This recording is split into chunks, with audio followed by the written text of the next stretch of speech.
Welcome to Shaf Man TV. Thanks a lot for joining me. Today I'm going to look at whether Leicester City can win the Premier League title this season.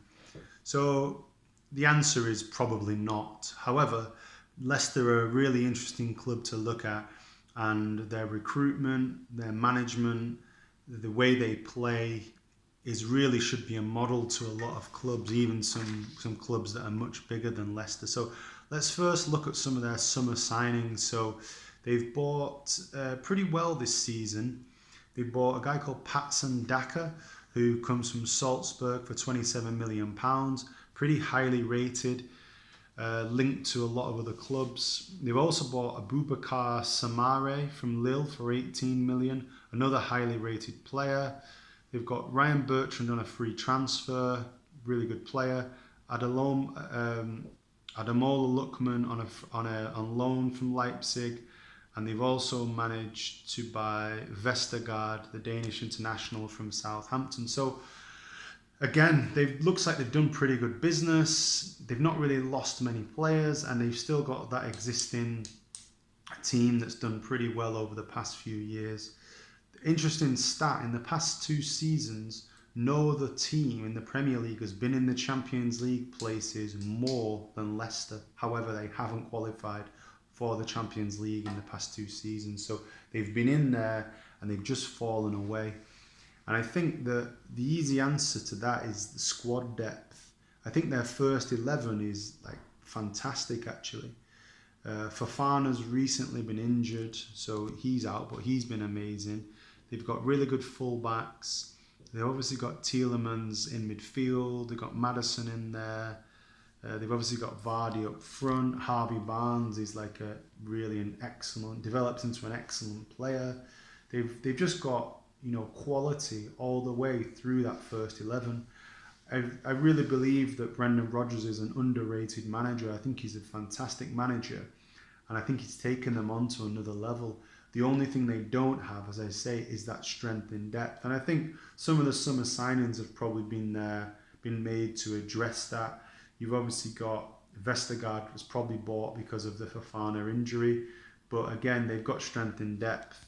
They don't really have much strength in depth around the pitch. And I think if they pick up a few injuries, then they might struggle. If a player like Ndidi were to become injured, then they may struggle. So it looks like if they can keep clear of injuries, clear of suspensions, they can go on a run. But my other major concern with Leicester is that they've qualified for the Europa League, and there's an awful lot of matches in the Europa League, and I feel like if you don't have a big squad, it can catch up with you around Christmas time or maybe January. And I think even if you do have a big squad, I think it's about 17 games to get to the final. It's an awful lot of matches, and the travel as well, and also Thursday nights. The Premier League haven't really been helpful to English teams often if they're playing on sort of a Thursday evening away in Russia or somewhere like that, and then the team gets back on Friday morning, and then they obviously don't train Friday morning. Then sometimes they have a game on early Sunday morning or just a Saturday game. So I think that's a massive challenge for a small squad, and I think that their squad is quite small anyway. As I say, if you look at the first 11, it's up there. It's unbelievable. There's a reason why many of the big clubs buy players from Leicester, because Leicester just produce great players. I mean, they've sold Chilwell, they sold Maguire to United.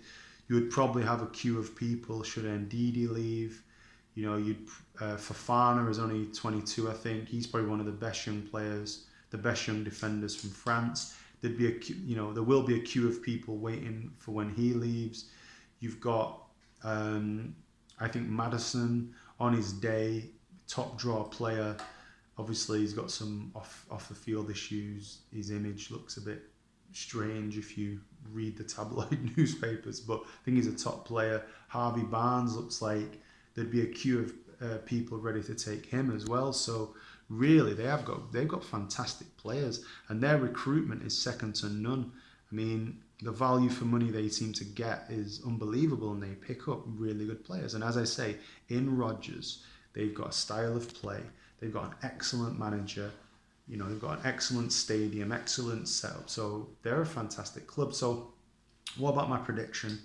I think that they don't have the squad to go far in the Premier League and in the Cups and in the Europa League. So I think if they were to go deep into the Europa League, I think their Premier League form may suffer. I think that should they keep everyone fully fit and they get a bit of luck with suspensions, they could finish top four. They probably won't finish top four, but they could. Realistically, top six or top eight. I think they're a much better team than Arsenal. I think they are a better team than Everton, better than Aston Villa, better than, you know, probably Tottenham. You know, really like, and Rodgers, as I say, they've got a really good possession based style of play, and I really enjoy watching them. So I'll say that they'll finish top eight. They'll get past the quarterfinals of the Europa League, and they might be able to win a cup. So, as I say, I enjoy watching them, and I'll be looking out for Patson Daka and Boubacar Samare to see how they develop.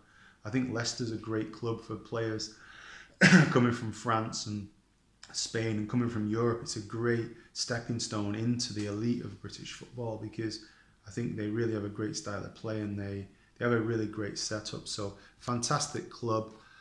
Europa League will affect the Premier League position, but yeah, always look out for them. I always enjoy watching them play. So thanks for watching this video. Appreciate that. Thank you.